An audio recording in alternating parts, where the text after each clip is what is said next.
Hello friends, welcome to tele learning learn. आज मैं आपको दिखाने वाली हूँ कि ई-वे बिल कैसे जनरेट करते हैं और उसमें लॉगिन कैसे करते हैं। वैसे तो ई-वे बिल लॉगिन करने के बहुत सारे तरीके हैं, जनरेट करने के भी बहुत सारे तरीके हैं, लेकिन मैं आपको सिखाऊंगी एकदम इजी तरीके से कि कैसे इजी तरीके से हमें लॉगिन भी करना है और इजी तरीके से हमें कैसे जनरेट भी करना है। तो ये मैं आपको आज सिखाने वाली हूँ।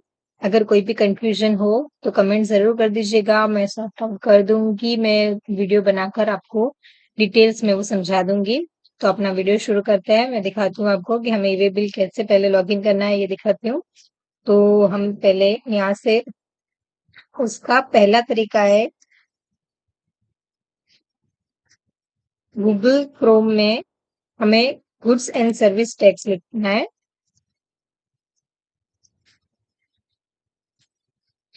ये GST portal goods and service tax का पोर्टल है।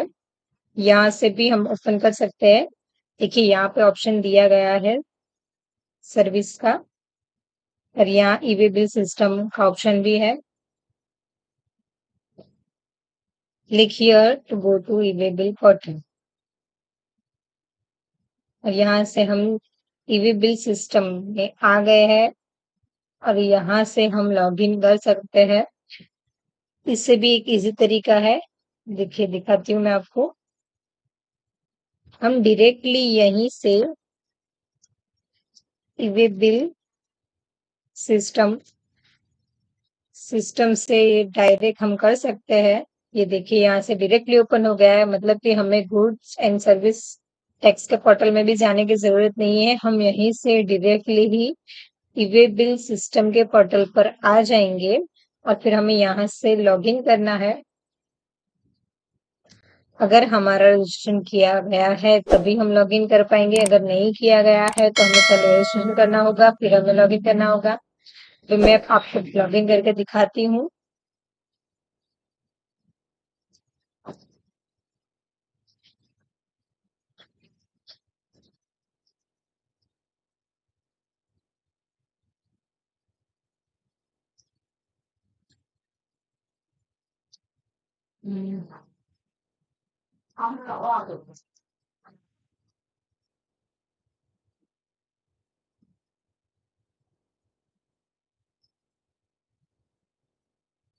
ये देखिए लॉगिन हो गया है।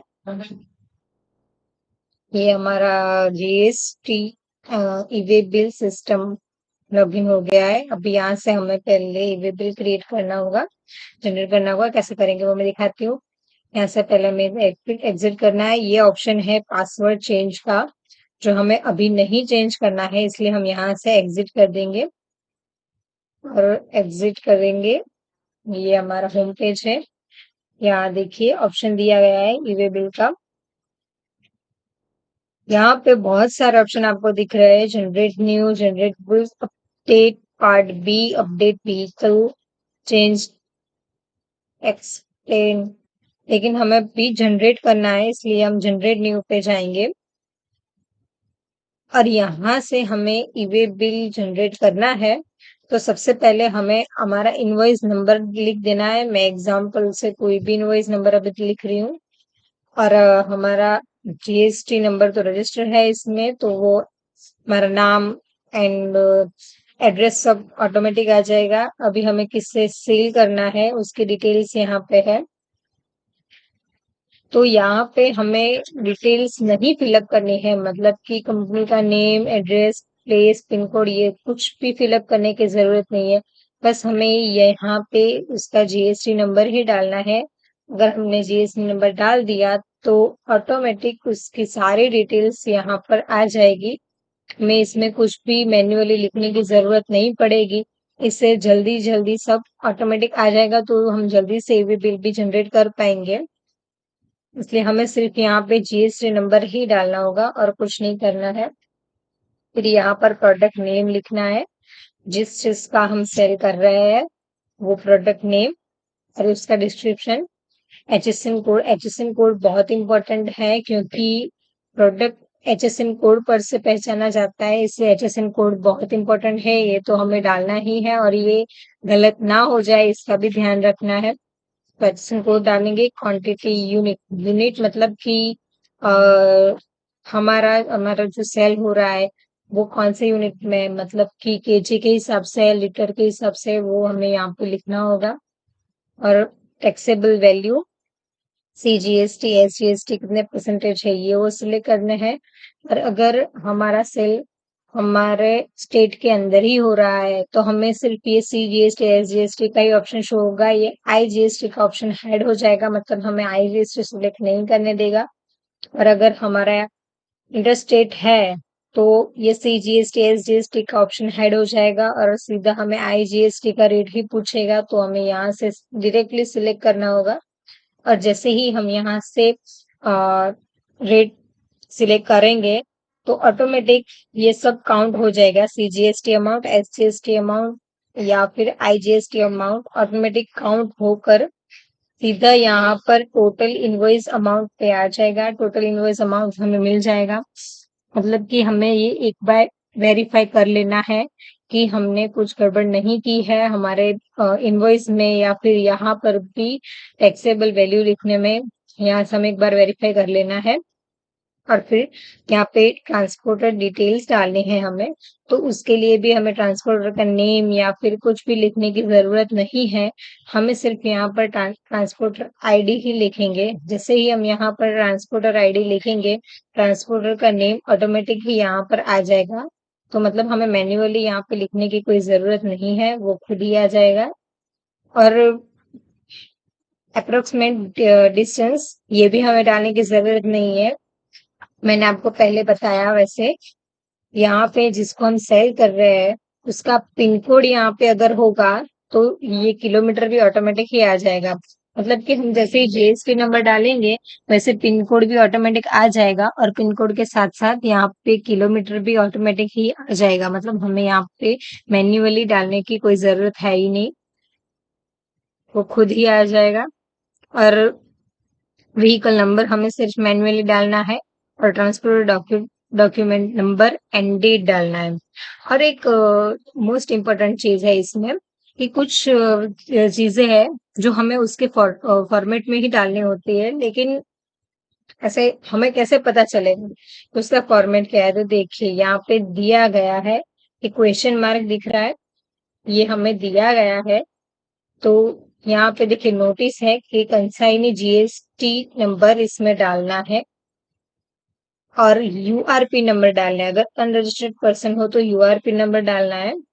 और देखिए मैं यहाँ पे दिखाती हूँ आपको एग्जाम्पल फॉर, यहाँ पे व्हीकल नंबर का आप देख रहे हो, ये देखिए इस पे अगर मैंने क्लिक किया तो देखिए ये कह रहा है कि हमें इस टाइप के फॉर्मेट में ही व्हीकल नंबर डालना है और कोई फॉर्मेट ईवे बिल एक्सेप्ट नहीं करेगा। मतलब कि हमने इसमें दिख रहा है कि व्हीकल नंबर डालते टाइम बीच में स्पेस नहीं रखनी है, हमें कंटिन्यूली व्हीकल नंबर डालना है। और अगर हमने स्पेस रखा, मतलब कि ये फॉर्मेट को फॉलो नहीं किया, तो हमारा ईवे बिल जनरेट नहीं होगा, कैंसिल हो जाएगा। मतलब अगर आप यहाँ से सबमिट करते हो और अगर कुछ प्रॉब्लम आती है तो आप यहाँ से देख सकते हो, ये क्वेश्चन मार्क दिए ही गए, ये देखिए साइड पर क्वेश्चन मार्क दिए ही गए, तो आप यहाँ से देख सकते हो कि कौन सा फॉर्मेट है, कैसे एंटर करना है, कुछ गड़बड़ हो रही है या नहीं। और एक चीज कि ये सारी डिटेल्स फिलअप हो जाए उसके बाद यहाँ से सीधा हमें सबमिट करना है। और सबमिट हो जाने के बाद अगर कुछ प्रॉब्लम होता है, मतलब अगर कोई डिटेल्स गलत डाली है या कुछ रह गया है, ईवी बिल जनरेट करने में सारी डिटेल्स कंपलसरी है, हमें डालनी होती है। बस ये ट्रांसपोर्टर नेम आईडी कंपलसरी नहीं है, ये नहीं डालेंगे तो चलेगा, लेकिन उसके सिवा सारी चीजें बहुत ही इंपॉर्टेंट है, कंपलसरी है, तो हमें डालनी ही है। और अगर कोई चीज हम भूल जाते हैं तो फिर यहाँ से ईवी बिल जनरेट नहीं होने देगा और वो कैंसिल हो जाएगा।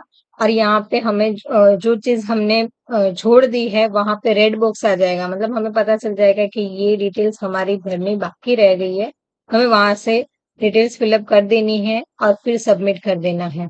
तो यहाँ से हम जैसे ही सबमिट करेंगे हमारा ईवे बिल जनरेट हो जाएगा। देखिए मैं आपको ईवे बिल दिखाती हूँ। और हमारा ये डैशबोर्ड पेज है, डैशबोर्ड पेज पे हमारा कौन सी डेट में कितने बिल जनरेट हुए, ये सब कैंसिल हुए हैं, प्रिंट रिजेक्ट, ये सब यहाँ से हमें दिख जाता है। देखिए यहाँ पे दिखा दिखा है 2/25 तारीख को, 2/24 को 1, ये सब यहाँ पे दिख ही रहा है। और हमें यहाँ से अभी हमारे पास बिल है, हमारा ईवे बिल नंबर है, लेकिन हमारे पास वो बिल नहीं है, तो हमें उसकी प्रिंट लेनी है। तो वो कैसे लेंगे, तो वो भी हम यहीं से लेंगे। देखिए यहाँ पे,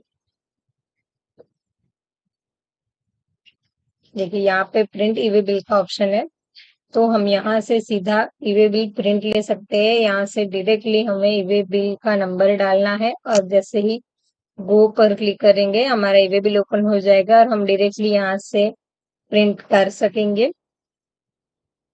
और हमारा बिल अगर हमें कैंसिल करना है तो वो भी हम यहाँ से कर देंगे। मतलब बिल अगर हमारा जनरेट हो गया है, लेकिन हमें अभी नहीं चाहिए बिल, मतलब कि कैंसिल हो गया है, तो हम यहाँ से कर सकेंगे कैंसिल। सिर्फ यहाँ पे अपने ईबे बिल नंबर डालना है, और अगर कोई इंफॉर्मेशन गलत डाल दी है, हमें न्यू बनाना है, तो हम यहाँ से पहले ईबे बिल कैंसिल करना है, बहुत जरूरी है। ईबे बिल पहले कैंसिल कर दीजिए, उसके बाद ही न्यू का जनरेट करिएगा।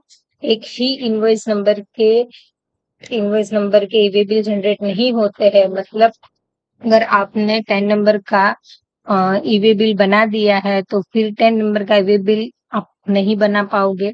तो अगर कुछ प्रॉब्लम हो रही है, तो पहले आपको अगला बिल है वो कैंसिल करना पड़ेगा, और फिर दूसरा बिल बनाना पड़ेगा, तो ही ये सिस्टम ईवे बिल आपको बनाने देगा। तो यहाँ से पहले आपको ईवे बिल कैंसिल करना होगा, और फिर न्यू क्रिएट करना होगा। और वैसे तो हमारा अगर सेलिंग रिजेक्ट हो जाए, तो कैंसिल हो जाए, तो ही हमें कैंसिल करना होता है। और अगर कभी कोई चीज की हम एंट्री करना भूल जाए, ऐसा कुछ होता है, तो उसके लिए हमें यहाँ पे ऑप्शन दिया ही गया है कि हम सब चेंज कर सकते हैं। देखिए,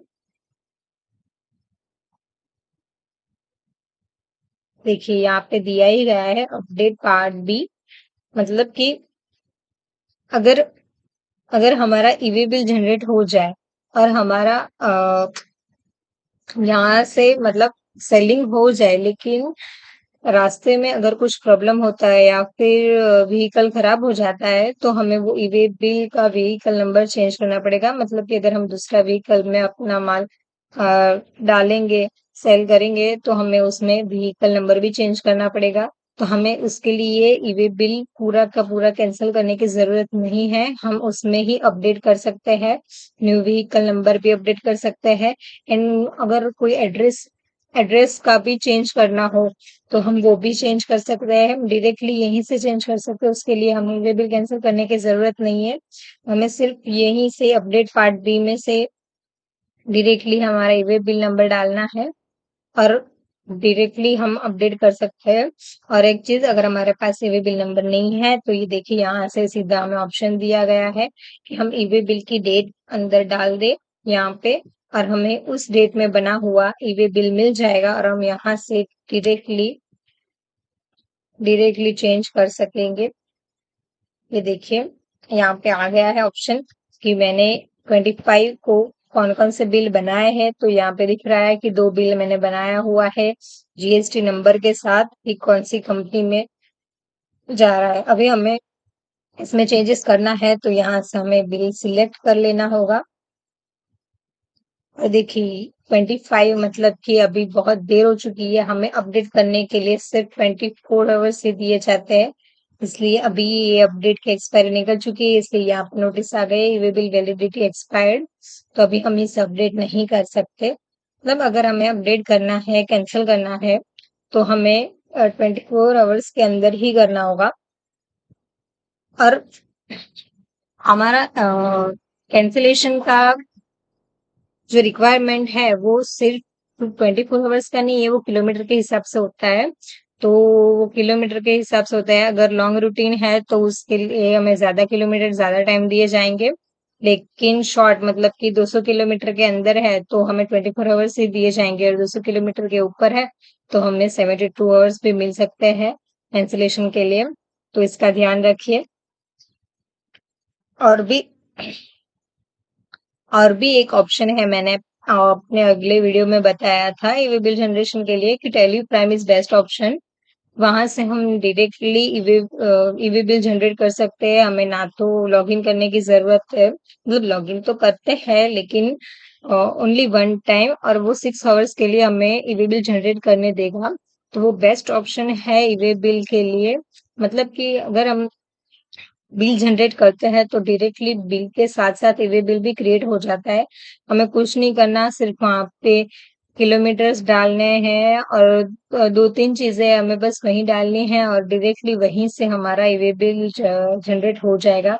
तो अगर आपको टेली प्राइम से करना है तो आप वो देखिए, मैंने वीडियो अगला बनाया हुआ है, उसमें सिखाया हुआ है कि हम ईवे बिल टेली प्राइम से कैसे बनाएंगे, तो वो भी जरूर देखिएगा, वहां से आपको इजी भी होगा। और अगर आपको यहाँ से करना है तो यहाँ पे भी बहुत से ऑप्शन है जिसे इजीली कर सकते हैं, तो यहाँ से भी कर सकते हैं।